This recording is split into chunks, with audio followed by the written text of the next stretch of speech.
মায়ানমারে cement পাচারের চেষ্টা, চট্টগ্রামে 24 জন আটক। বিস্তারিত দেখুন প্রতিনিধি মোহাম্মদ বেলাল উদ্দিনের পাঠানো তথ্য ও ভিডিওতে।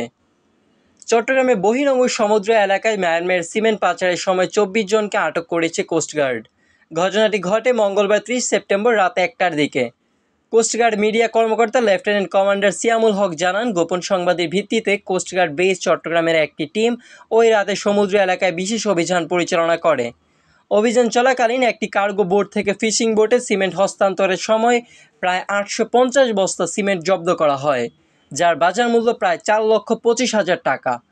পাচার কাজে ব্যবহৃত দুইটি বোট সহ 24 জন পাচারকারীকে ঘটনাস্থল থেকে আটক করা হয়। কোস্টগার্ড জানিয়েছে, এসব সিমেন্ট অবৈধভাবে শুল্ক ফাঁকি দিয়ে মায়ানমারে পাচার করা হচ্ছিল। আটক ব্যক্তিদের বিরুদ্ধে আইনগত ব্যবস্থা গ্রহণ প্রক্রিয়াধীন রয়েছে। কোস্টগার্ড আরও জানিয়েছে, সমুদ্রপথে চোরাচালান রোধে তাদের নিয়মিত নজরদারি ও অভিযান অব্যাহত থাকবে। সীমান্তবর্তী জলসীমায় এ ধরনের অভিযান কোস্টগার্ডের সজাগ দৃষ্টি এবং সক্রিয় তৎপরতারই প্রমাণ বহন করে।